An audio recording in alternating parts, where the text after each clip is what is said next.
और मैंने 5 साल में 4 बार स्विच किया है। तो आप सोच सकते हो कितने सारी जगह मेरा रिज्यूमे शॉर्टलिस्ट होगा। सो रिज्यूमे बनाने का जो हैक होता है वो मैंने क्रैक कर लिया है। This is the resume that got me shortlisted in so many big companies like Amazon, Microsoft, Mercedes-Benz, Volvo, Albertsons and many more and even without any referral। सो आज की इस वीडियो में मैं अपने रिज्यूमे को ब्रेक डाउन करने वाली हूँ एंड टिप्स बताने वाली हूँ कि आपको कैसे रिज्यूमे बनाना चाहिए ताकि आप भी शॉर्टलिस्ट हो सको बिग टॉप एमएनसीज में। रिज्यूमे सबसे पहले एटीएस के पास जाता है जो कि ऑटोमेटिक 80% ऑफ द रिज्यूमे को फिल्टर आउट कर देता है। देन रिक्रूटर के पास जाता है जो कि सिर्फ 5 से 7 सेकंड लगाता है पूरे रिज्यूमे को स्कैन करने के लिए। तो अगर आप अपना रिज्यूमे स्ट्रेटेजिकली सही तरीके से नहीं डिजाइन करते हो तो आप कभी भी शॉर्टलिस्ट नहीं हो पाओगे। By the end of this video you will exactly know how to crack ATS, how to survive the recruiter 5 second scan, how to write the bullet points that will force hiring manager to call you। शुरू करने से पहले एक myth clear कर देती हूँ। बहुत लोगों को ये कंफ्यूजन हो रही होगी या फिर डाउट हो रहा होगा क्या पता आईटी का टैग होगा इस वजह से इसके रिज्यूमे शॉर्टलिस्ट हो रही होगी। नहीं, एक टायर 3 कॉलेज से आती हूँ जो कॉलेज अब बंद हो चुका है। कंप्यूटर साइंस की डिग्री थी बट कोई भी प्लेसमेंट नहीं हुआ। ऑफ कैंपस मैंने ट्राई किया था और मैंने 5 साल में 4 बार स्विच किया है। तो आप सोच सकते हो कितने सारी जगह मेरा रिज्यूमे शॉर्टलिस्ट होगा। सो रिज्यूमे बनाने का जो हैक होता है वो मैंने क्रैक कर लिया है। दैट इज वाई मैं इतने सारा स्विच कर पाया और इतनी बड़ी बड़ी कंपनी से मुझे कॉल आता है। कॉल आने के बाद किसका आपको ऑफर लेटर एक्सेप्ट करना है ये तो आप पे डिपेंड करता है। पहले समझते हैं कि जब आप जॉब पे अप्लाई करते हो तो रिज्यूमे आपका किन के पास जाता है। लोगों को लगता है कि सिर्फ एटीएस ही होता है जो कि आपका रिज्यूमे शॉर्टलिस्ट करता है। नहीं, ऐसा नहीं है। There are 3 stages. पहला तो है आपका एटीएस, एप्लीकेंट ट्रैकिंग सिस्टम। अब एटीएस पूरे रिज्यूमे को पार्स करता है, कीवर्ड्स निकालता है, प्लस आपका जो भी एक्सपीरियंस रहा है, रोल्स, रिस्पॉन्सिबिलिटी सबको स्कैन करता है। उसके अकॉर्डिंग आपको एक स्कोर देता है और उस स्कोर के बेसिस पे आपका ये तय होता है कि आपका जो रिज्यूमे है वो शॉर्टलिस्ट होगा कि नहीं, फर्स्ट स्टेज से पार होगा या फिर नहीं। एटीएस से पास होने के बाद जाता है सेकंड स्टेज पे जो कि है रिक्रूटर। रिक्रूटर होते हैं ये 5 से 7 सेकंड देंगे स्कैन करने के लिए पूरा रिज्यूमे। और इस 5 से 7 सेकंड में वो क्या स्कैन करते हैं, पहला तो आपका रोल रेलिवेंस कितना अलाइन होता है उनके जॉब डिस्क्रिप्शन से। सेकंड आपका स्किल सेक्शन चेक करेंगे। थर्ड आपने किस टाइप के प्रोजेक्ट पे वर्क किया है। बस आपके सर्टिफिकेशंस और कोई अचीवमेंट अगर आपने लिखा है तो वो चीज देखते हैं। तो जब एचआर या फिर रिक्रूटर इंप्रेस होते हैं आपके रिज्यूमे से तब जाता है थर्ड स्टेज पे जो कि है हायरिंग मैनेजर।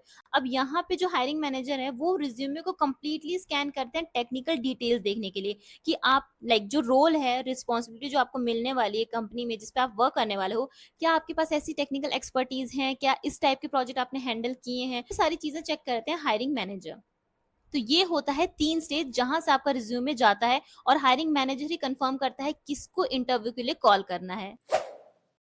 अबाउट कि इन तीनों ही स्टेज पे कैसे स्टैंड आउट करना है। तो पहले तो बात करते हैं एटीएस फ्रेंडली टेम्पलेट की। पहला जो बिगेस्ट चेंज मैंने अपने रिज्यूमे में किया, पहले मैं 2 पेज का रिज्यूमे बनाती थी और उसके बाद मैंने 1 पेज का रिज्यूमे बनाना शुरू किया। मेरे पास 5 साल का एक्सपीरियंस है और 5 साल के एक्सपीरियंस में आपके पास बहुत सारी चीजें होती है लिखने के लिए, बट फिर भी मैंने ट्राई किया कि रिज्यूमे को 2 पेज से 1 पेज में बना के देखती हूँ। 2 पेज वाले रिज्यूमे से भी मुझे कॉल आते थे, अच्छी कंपनी से कॉल आते थे, बट बड़ी कंपनी से कॉल नहीं आते थे। बड़ी कंपनीज के रिक्रूटर्स के पास अगर कोई जॉब है उस पर बहुत सारे लोग अप्लाई करते हैं, लाइक 1000+ एप्लीकेशंस रहता है। रिक्रूटर के पास इतना टाइम नहीं है कि वो सारे एप्लीकेशंस को ज्यादा टाइम दे पाए। तो 1 पेज में आपकी सारी इन्फॉर्मेशन आप लिख देते हो तो रिक्रूटर को ज्यादा आइडिया लगता है आपके बारे में। अगर आपका 2 पेज में रहता है तो रिक्रूटर सिर्फ पहला पेज देखता है और दूसरा पेज मिस आउट कर देता है, जहां पे हो सकता है कि आपने स्किल्स मेंशन किए हो या फिर आपने सर्टिफिकेशन मेंशन किया हो, प्रोजेक्ट मेंशन किया हो। तो ट्राई कीजिए चाहे कितना भी ज्यादा एक्सपीरियंस हो, फ्रेशर हो, 1 पेज में ही रिज्यूमे बनाना है। मेरा सिंपल सा रूल था, keep it clean, keep it simple and keep it relevant. बहुत लोग ये भी गलती करते हैं कि फैंसी डिजाइन ले लेते हैं, फैंसी फॉन्ट ले लेते हैं, ऐसा नहीं करना है। एटीएस फ्रेंडली टेम्पलेट होता है जिसको आप यूज कर सकते हो। मैं भी एक एटीएस फ्रेंडली टेम्पलेट यूज करती हूँ, उसकी लिंक मैं डिस्क्रिप्शन बॉक्स में दे दूंगी। फ्री ऑफ कॉस्ट है, उस पर जाइए, अपना रिज्यूमे बनाइए और उसको आप कस्टमाइज भी कर सकते हो। जितना अच्छे से हो सके उसको कस्टमाइज कीजिए, प्लस उसको 1 पेज में बनाने की कोशिश कीजिए। साइज की बात करें तो मैंने यहाँ पे एक सिंपल सा फॉर्मेट दिया है, इसी फॉर्मेट का यूज करना है अपने रिज्यूमे में। Let's talk about how to crack the ATS system. ATS friendly resume तो आपने बना लिया, बट एटीएस को क्रैक करना भी जरूरी है। उसके लिए सही कीवर्ड्स का आपके रिज्यूमे में होना जरूरी है। अगर जॉब डिस्क्रिप्शन में लिखा है डेटा विजुअलाइजेशन और आपने अपने रिज्यूमे में लिखा है क्रिएटेड विजुअलाइजेशन, तो वहां पे वो कीवर्ड मैच नहीं करेगा और आपके रिज्यूमे का स्कोर लो हो जाएगा। तो जैसा डिस्क्रिप्शन में कीवर्ड्स रहे वैसा ही एज इट इज आपको अपने रिज्यूमे में लिखना है। तो इसके लिए आपको रिज्यूमे कंप्लीट टेलर नहीं करना पड़ता, एटलीस्ट आपको स्किल सेक्शन में या फिर समरी सेक्शन में वो जो कीवर्ड्स हैं जो मिस आउट हो चुके हैं आपके रिज्यूमे में, अपने से तो आपको रिज्यूमे में कीवर्ड्स ऐड करने ही है। कुछ सेम स्किल के डिफरेंट वर्डिंग्स होते हैं जो कि हो सकता है जॉब डिस्क्रिप्शन में हो, बट आपने वो दूसरे तरीके से लिखा हो, तो वो चीज़ चेक करके आपको रिज्यूमे अपना टेलर करना होता है, कस्टमाइज करना होता है। अगर जॉब डिस्क्रिप्शन लिखा है डेटा विजुअलाइजेशन तो ऐड करना है डेटा विजुअलाइजेशन। जॉब डिस्क्रिप्शन में लिखा है स्टेक होल्डर कम्युनिकेशन तो आपको स्टेक होल्डर कम्युनिकेशन या रिज्यूमे में लिखना है, तभी कीवर्ड मैचिंग एल्गोरिथम जो है वो वर्क करेगा। कीवर्ड्स ऐड करते हुए कि बहुत सारे कीवर्ड्स आपने रिज्यूमे में ऐड कर दिए, ऐसा भी नहीं करना है। कीवर्ड स्टफ नहीं करने अपने रिज्यूमे में, जितने नेचुरली आपके जॉब डिस्क्रिप्शन में यूज हुए हैं सिर्फ वही यूज करना है, और ऐसे कीवर्ड्स नहीं डालने हैं जिसमें आपने कभी वर्क ही नहीं किया, क्योंकि अगर आपका रिज्यूमे शॉर्टलिस्ट भी हो जाता है, इंटरव्यू के लिए कॉल आता है आपको और वहां पे आपसे पूछा गया और आपने नहीं बता पाए, तो वहां पे आप रिजेक्ट हो जाओगे। तो बेटर है कि सिर्फ वही चीजें डालें जो आपको आती हो, बट डिफरेंट वर्डिंग में जॉब डिस्क्रिप्शन में लिखा हो।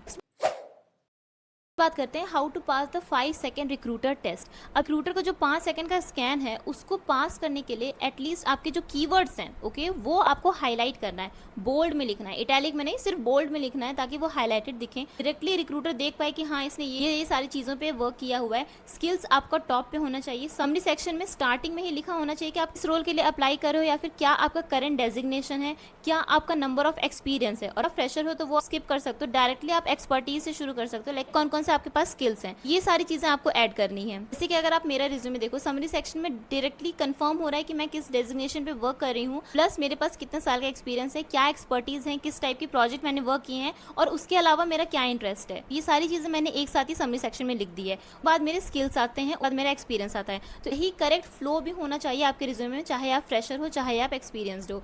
और अगर आप मेरे रिज्यूमे में देखो तो मैंने प्रोजेक्ट नहीं मेंशन किया है। प्रोजेक्ट इसलिए मेंशन नहीं किया क्योंकि वो पेज से बाहर जा रहा था, और जब आपके पास एक्सपीरियंस होता है, एक्सपीरियंस से आपके लिए प्रोजेक्ट होता है। जैसे फ्रेशर को हम लोग कहते हैं कि आपको प्रोजेक्ट डालना है क्योंकि प्रोजेक्ट आपका एक्सपीरियंस है। ठीक है, उल्टा होता है, जब आपके पास एक्सपीरियंस होता है तो आप प्रोजेक्ट सेक्शन को मिस आउट कर सकते हो क्योंकि वो आपका रोल्स एंड रिस्पॉन्सिबिलिटी में इंक्लूड हो जाता है। तो अगर आप मेरे पॉइंटर्स भी देखोगे तो ये पॉइंटर्स क्या है, जिस टाइप के प्रोजेक्ट मैंने किए थे उसके लिए मैंने एक सिंगल पॉइंटर लिख दिया है। तो अगर आप मेरे ये रिज्यूमे चेक करो तो देख सकते हो कितना ज्यादा क्लीन है। जो भी मैंने फॉन्ट, जैसे मैंने फॉर्मेट बताया था वही फॉर्मेट का यूज करके मैंने यहाँ पे फॉन्ट लिखा हुआ है। 80s फ्रेंडली टेम्पलेट जो मैंने बताया था उसी का यूज भी किया है मैंने। सारे सेक्शंस विजिबल है। अगर आप 5 सेकंड भी दोगे तो आपको सब चीज समझ में आ जाएंगी कि मैंने किस चीज पे वर्क किया है, सब कुछ। स्टार्टिंग ऑफ द रिज्यूमे में आपके कॉन्टैक्ट डिटेल्स आ जाएंगे जैसे मैंने यहाँ पे लिख रखा है। बाद आ जाएगी आपकी समरी, जैसा मैंने बताया वैसे ही समरी लिखना है।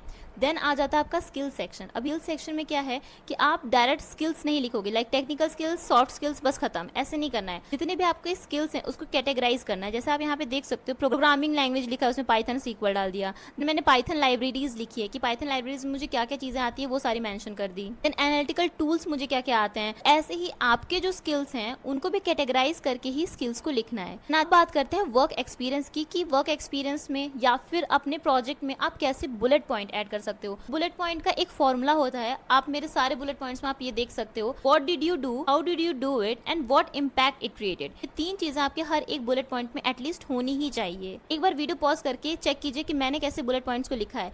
हर एक बुलेट पॉइंट में आपको सेम फॉर्मूला देखने को मिल जाएगा, क्या चीजें की है, कैसे की है, इससे क्या इम्पैक्ट क्रिएट हुआ। तो ऐसे ही आपको भी बुलेट पॉइंट्स लिखने, चाहे वो एक्सपीरियंस में हो चाहे वो प्रोजेक्ट में हो। नेक्स्ट मैंने अपने यूट्यूब के बारे में बताया है क्योंकि यूट्यूब एक तरीके से मेरे पोर्टफोलियो का भी काम करता है, तो मैंने एज अ लीडरशिप रोल उसको डाला है और उसमें मैंने क्या चीज की है वो मैंने यूट्यूब के बारे में लिखा है। एंड लास्टली मेरा एजुकेशन आता है। एजुकेशन लीस्ट प्रायोरिटी होता है, इस वजह से मैंने लास्ट में लिखा है सिर्फ एक्सपीरियंस वालों के लिए। फ्रेशर्स वालों के लिए एजुकेशन ऊपर जाएगा, तो उनके लिए क्या फ्लो रहेगा, पहले तो contact details, summary, skills, education, projects, and then आपका सर्टिफिकेशन, अचीवमेंट जो भी है वो लास्ट में आएगा। कुछ कॉमन एक्शन वर्ब्स होते हैं जिनका आप यूज करके अपने हर एक बुलेट पॉइंट को स्टार्ट कर सकते हो, तो मैं यहाँ पे आपको दिखा देती हूँ। इसका आप स्क्रीनशॉट लेके या फिर नोट डाउन कर लीजिए। इन्हीं का यूज करके आपके रिज्यूमे के हर एक बुलेट पॉइंट को स्टार्ट करना होता है। जितने भी मैंने एडवाइस बताए हैं, टिप्स बताए हैं, अगर आप इसको कंप्लीटली फॉलो करते हो तो आपका भी रिज्यूमे शॉर्टलिस्ट हो सकता है। अभी जाके अपना रिज्यूमे फिक्स कीजिए, जितने भी टिप्स मैंने बताए हैं वो सब अप्लाई कीजिए अपने रिज्यूमे में। और जब भी किसी भी जॉब पे अप्लाई करने जाओ, हमेशा जॉब डिस्क्रिप्शन चेक करना है और उसके कीवर्ड्स मैच करने हैं अपने रिज्यूमे से। अच्छी लगी हो तो लाइक कीजिएगा, सब्सक्राइब कीजिएगा मेरे चैनल पे ऐसे ही वीडियोस और देखने के लिए। Thank you.